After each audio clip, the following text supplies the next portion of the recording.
Vrystaat gebore, op 'n klein dorpie Viljoenskroon. En ek het toe laerskool, maar daar skool gegaan in die oggende bus gery.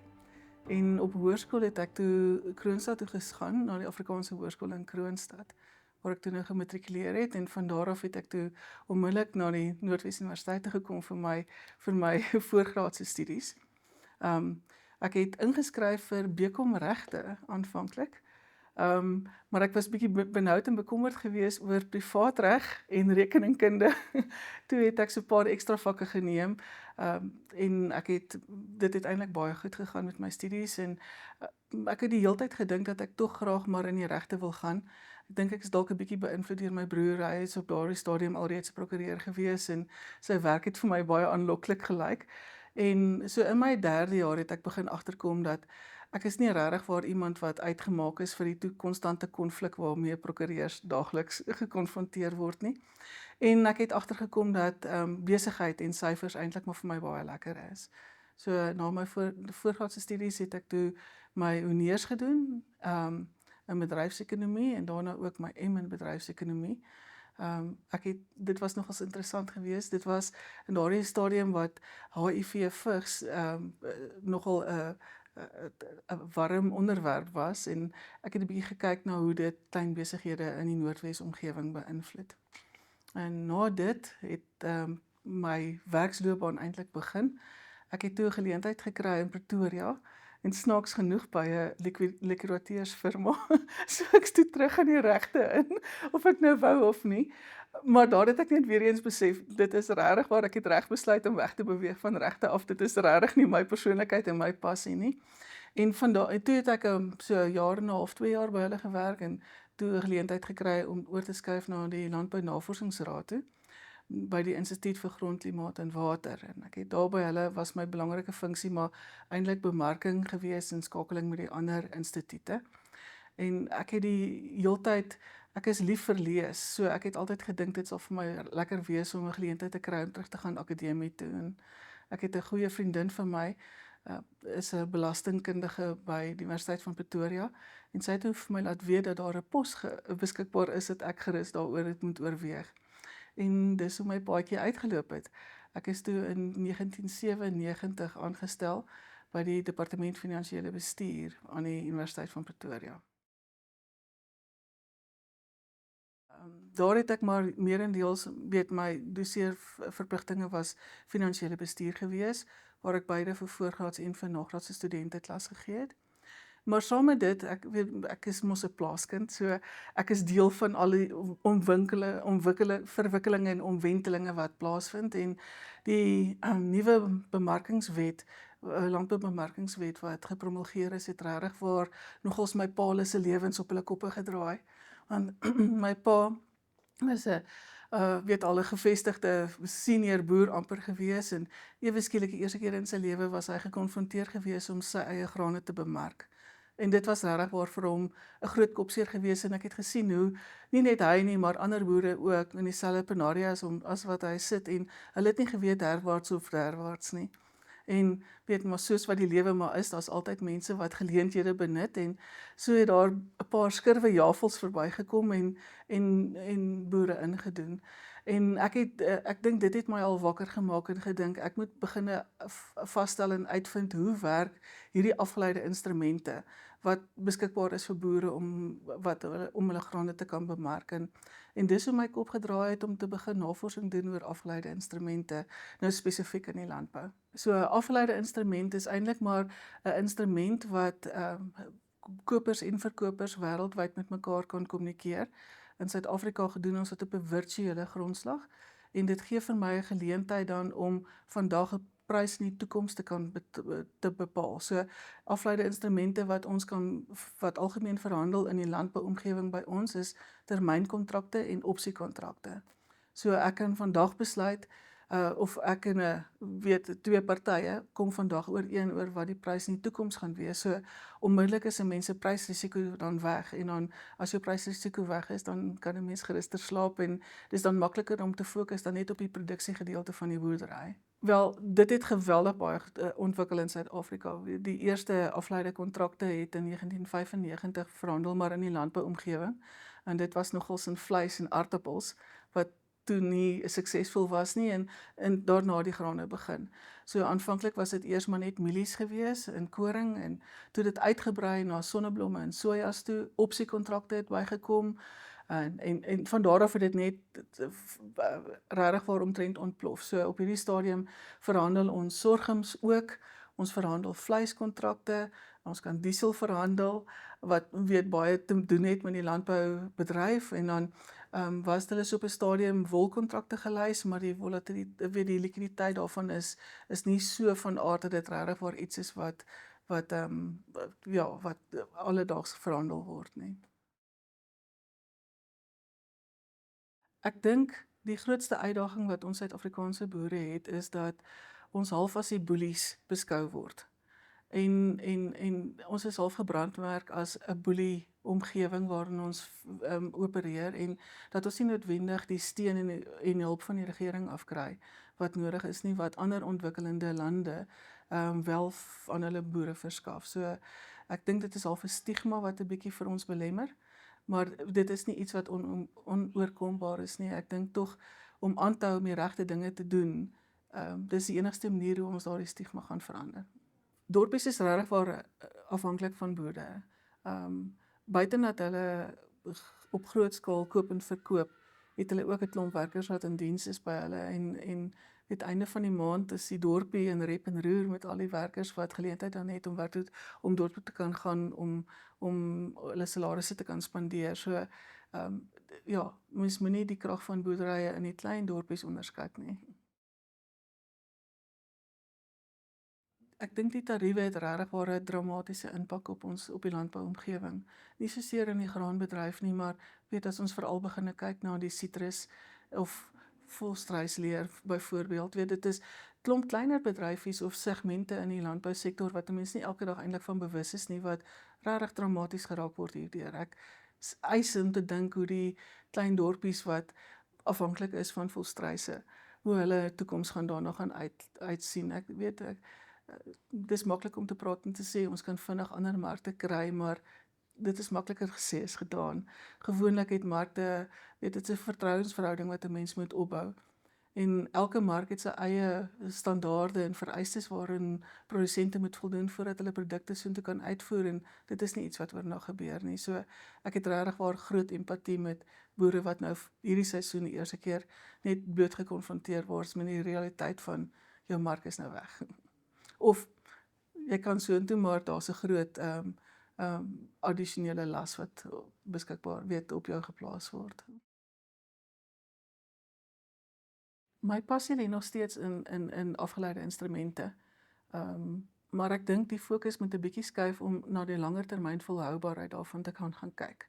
So ek het amper twee bene wat ek op staan, so die een been met die afgeleide instrumente wil ek gaan kyk hoe ons bestaande mark meer effektief kan maak. As 'n mens met die makelaars gesels, dan sal hulle vir jou vertel van frustrasies wat beide kopers en verkopers in die mark ervaar en miskien is daar oplossings wat 'n mens kan maak om die mark net nog meer effektief en meer toeganklik te kan maak vir almal. En die ander sy is my fokus regtig op volhoubaarheid. So uh my beplanning is om te gaan kyk hoe mens finansiële volhoubaarheid vir boere kan maksimeer. Het sy met die ontwikkeling van nuwe instrumente en produkte of nuwe finansieringsprodukte, weet ek wil nie myself beperk net in terme van afleide instrumente nie, maar om te regtig waar te gaan kyk na die volhoubaarheid van boerderye oor die lang termyn. Dit is vir my 'n passie. Maar weer eens weet klimaat is primêr. Ons almal is deegliks bewus van El Niño en La Niña en die skommelinge wat ons het rondom dit. Maar ek dink 'n mens moet eintlik langer termyn gaan kyk as net wat die klimaat inhou. So ons moet regtig waar gaan kyk na die bronne wat ons het. Op die einde van die dag moet ons almal rentmeesters wees van die bate van die grond wat ons het en hoe bestuur ons dit? Hoe gaan ons 'n optimale rentmeester wees om op die einde van die dag 'n beter wêreld te hê as wat ons op die oomblik het en 'n beter nalatenskap vir ons kinders te hê as wat ons op die oomblik het. Ek dink dit as mense so daaraan dink dan is dit 'n wen-wen op die einde van die dag. Wel KI word alreeds nogals wyd gebruik in die landbou. So dit is nie asof die landbou nog nie geraak is daardeur nie. So is wonderlike geleenthede. Ek dink die monitering en beheer is net absoluut op 'n volgende vlak. Weet dit is soos van 'n os af na 'n trekker toe te gaan. Dit het net absoluut dit na 'n volgende vlak te geneem. Ek dink dit gaan naspeurbaarheid soveel makliker maak in die toekoms. En dit is 'n tendens wat wêreldwyd nogal sterk gedryf word om naspeurbaarheid daar te kan stel en ek dink dit is 'n metode wat produsente die geleentheid gee om dit maklik te kan aan gehoor gee rondom dit. So ek is opgewonde oor die toepassing van KI in die landbouomgewing. Dit is vir my iets wat positief is. Die verbruikersbelang het begin skuif. So hulle wil graag presies weet van waar af 'n produk kom en in watter omstandighede so 'n produk geproduseer is. Weereens weet ons is 'n ontwikkelende land, so die ontwikkelde lande is dit baie groter klem op dit as wat ons in ons verbruikersprofiele ervaar. Maar ons wil uitvoer, ons wil graag deel raak van die wêreld, so ons moet nou al begin gehoor gee. En ek dink met die back and close pandemie ek kan dit letterlik sê pandemie wat ons op hierdie stadium ervaar, na speurbaarheid is dit net nog soveel belangriker om sulke verspreiding net te probeer hokslaan en te verhoed in die toekoms. Ons moenie die krag van verbruikers onderskat nie. So in die verlede, ek dink die verbruikersbelang gaan al hoe groter komponent raak en dit gaan al hoe groter deel raak van ons besluit. Dis krities belangrik vir boere om hoe langer hulle in die waardeketting kan wees, hoe beter is dit vir hulle. En as hulle hoe nader hulle aan die verbruiker kan kom en die verbruiker verstaan en kan verskaf en kan lewer dit wat die verbruiker graag wil hê, is hulle baie beter gerad om die klein hobbeltjies wat dag tot dag kan voorkom te kan oorkom. Om die blou bessie mark byvoorbeeld as 'n voorbeeld te neem. Die blou bessies het geweldig baie verander die afgelope paar jare wat ons in ons winkels kry. So in die begin het niemand omgegee nie. Dit moet net 'n lekker blou bessie wees en die volgende moment moet die blou bessies groot wees. En nou sien ons dat hulle weer begin wegbeweeg van hierdie vreeslike groot blou bessies na kleiner blou bessies toe wat dalk soeter is. So dis die heeltyd 'n verbruikersvoorkeure wat amper die produk wat die boer moet lewer verander. Dieselfde voorbeeld is met appels, weet die groen Granny Smith appels was op 'n stadium wonderlik geweest en deesdae wil die verbruiker dit nie meer hê nie en moet 'n mens nou nuwe variëteite lewer om aan die verbruiker se behoeftes te voldoen. Met 'n mens se meerjarige goeder, weet gewasse, dit is 5, 7 jaar voordat jy in produksie kom en om dan net oornag te verander, dit is nie haalbaar nie. En dit is hoekom navorsing so krities belangrik is om te weet die variëteit wat jy vandag plant is 'n variëteit wat regtig waar in die toekoms vir die volgende 10 of 15 jaar ten minste nog iets gaan wees wat in aanvraag gaan wees. Daar's definitief 'n baie sterk dryf dat fokus skuif na waardes toe. Om 'n voorbeeld vir jou te noem, in die tekstielbedryf het modehuise is dit vir hulle baie belangrik om te kan wys dat hulle volhoubare wol gebruik in hulle kledingstukke. So daar's van die modehuise wat nou met boere in Suid-Afrika kontrakte gesluit het om direk by hulle wol aankope te kan doen sodat hulle kan bemark dat hulle produkte verkoop wat volhoubaar is. So daar's nuwe geleenthede en ek dink 'n mens moet anders daaraan dink. Met mielies is dit net een groot silo, maar as 'n mens nie in mielies is wat 'n generiese produk is nie, dan is daar soveel geleenthede vir mense om anders daarna te kan kyk. Ons is eintlik dan bevoordeel in daardie opsig het ons is geweldig divers ook in ons groottes en omvang. Ek dink ekonomieë van skaal neig die kleiner kommersiële boere word minder as gevolg van ekonomieë van skaal dat dit net soveel makliker is vir die groot en die megaboere om daardie koste druk te kan oorleef. Die koste knyptang maak dit net moeiliker vir klein kommersiële boere om regtig waar te kan voortbestaan.